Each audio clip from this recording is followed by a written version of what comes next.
ओम विश्वानि देव सवितर्दुर्तानि परासुव यद्भद्रम तन्नयास्व।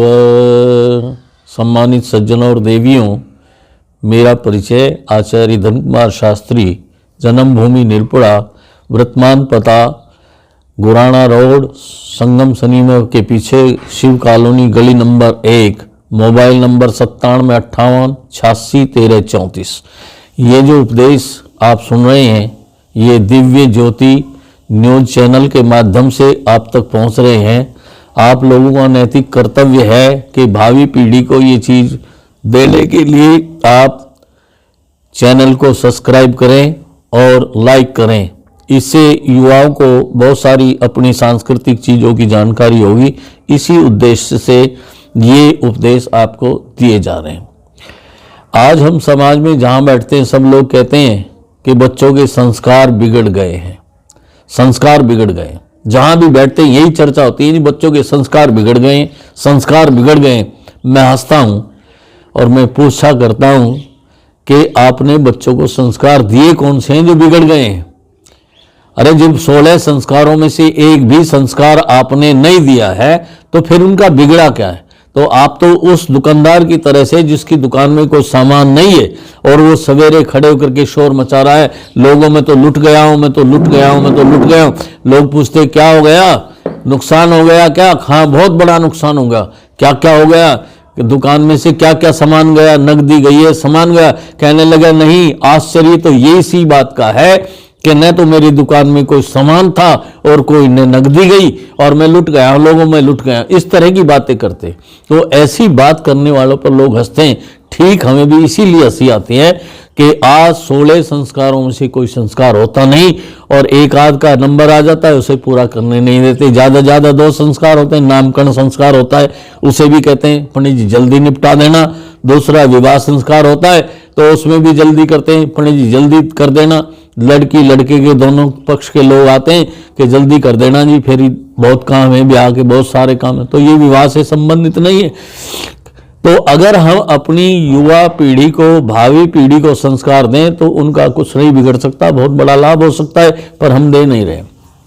मुझे घटना याद आती है, टोरंटो में, कनाडा जो हमारा विदेश का एक अंग पड़ता है, उस कनाडा के अंदर एक टोरंटो जगह पड़ती है। वहाँ के एक विद्वान ने ये संकल्प किया कि दुनिया के सब मतांतरों के धर्माचार्यों को बुलाऊं और उनसे जानकारी लूं किसी के पास में मानव का संपूर्ण विकास करने वाली कोई विधान किसी के पास है या नहीं है।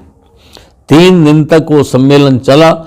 सब धर्माचार्य अपने ढंग की सवारियां, अपने ढंग के आभूषण, अपने ढंग की वो बैठने के सिंहासन लेकर के वहाँ पहुँचे और 3 दिन तक वो उत्सव चलते रहे, लेकिन किसी की बात से वो आदमी संतुष्ट नहीं हुआ।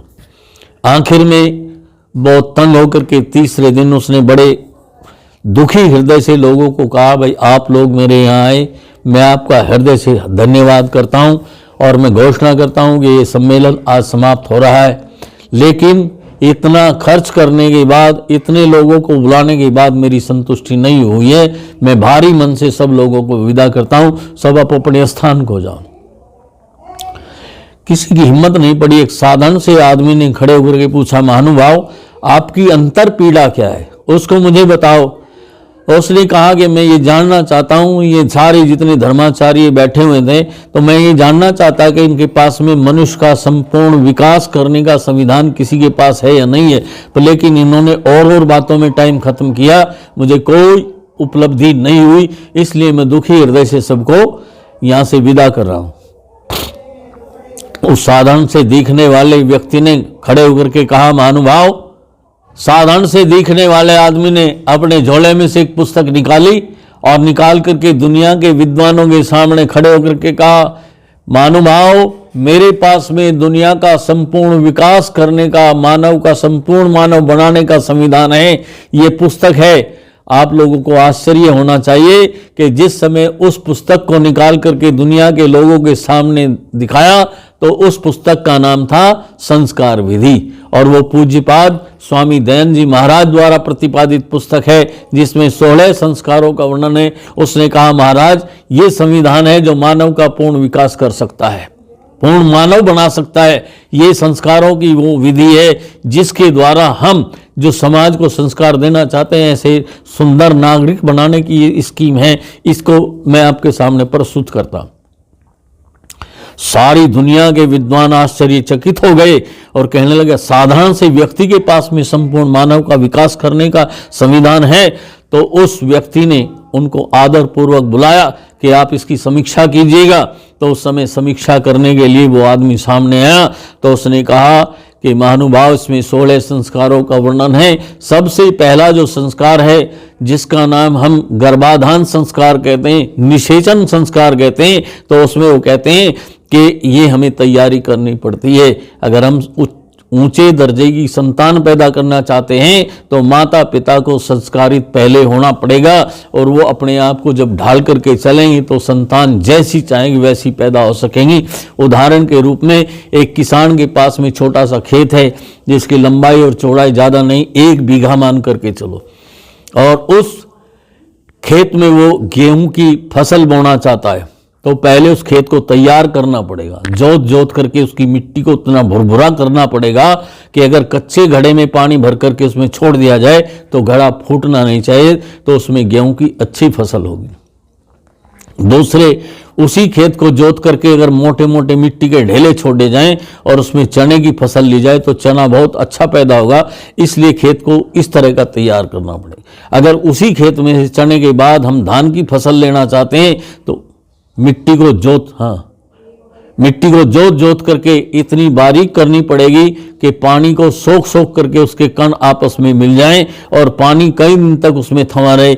इस तरह के जो तरीका होगा वो हमें धान की फसल दे सकेगा। तो उसमें कहा कि माता पिता को तैयारी करनी चाहिए, तब जाकर के संतान का आवाहन करना चाहिए। ये हमारा वैज्ञानिक तरीका है।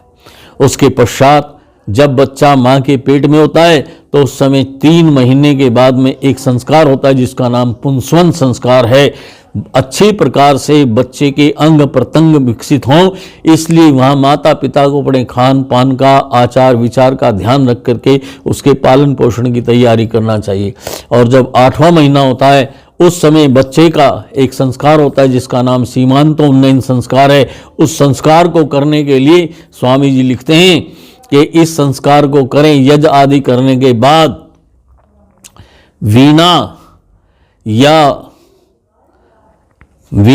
या बांसुरी आदि बाजा बजाएं, जिससे बजाने से बच्चे में एक उमंग पैदा होती है। बच्चा पूर्ण विकसित होता है उस समय, और जब उसके कान में वो ध्वनि जाती है तो वो एकदम से उछलता है और उसके दिमाग में आकुंचन कुंचन आकुंचन कुंचन इस तरह से वो दिमाग फैलता सिकुड़ता है।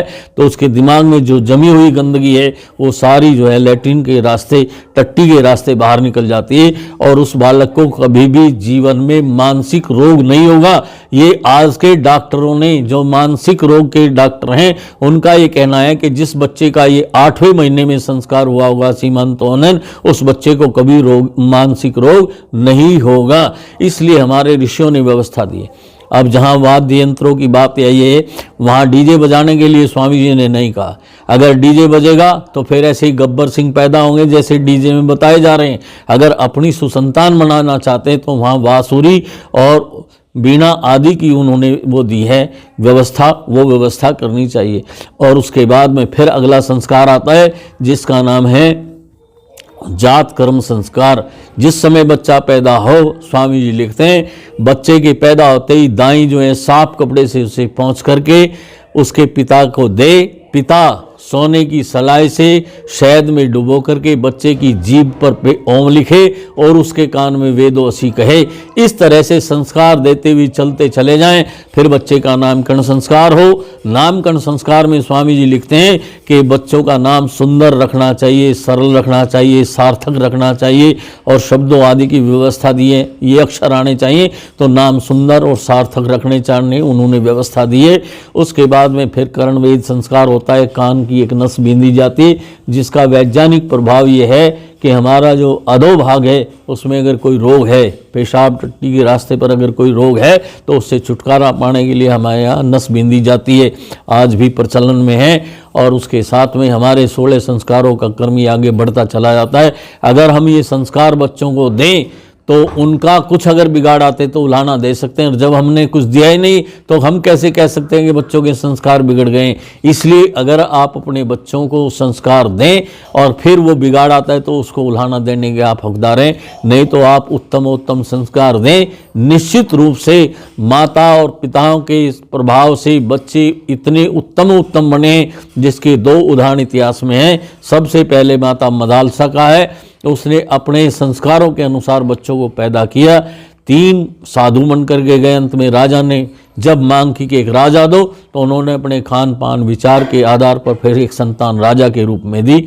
और दूसरा माता जीजाबाई का है, जिसने अपने अपमान का बदला लेने के लिए एक संतान पैदा की जिसका नाम शिवाजी महाराज था। उसके बच्चे के पैदा करने में उसकी माँ ने जितने यत्न किए हैं, खान पान रहन सहन और व्यवहार के द्वारा उस बच्चे को वीर और बहादुर बनाया, जिससे आज शिवाजी का नाम अमर है।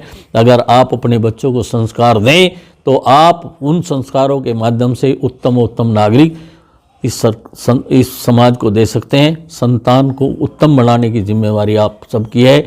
आओ मिलकर के हम संकल्प लें कि स्वामी दयानंद जी महाराज की जो संस्कार विधि है उसके प्रत्येक संस्कार का हम अपने जीवन में उतारें और लोगों को प्रेरित करें, वो संस्कार कराने में सक्षम हो। ओम शम।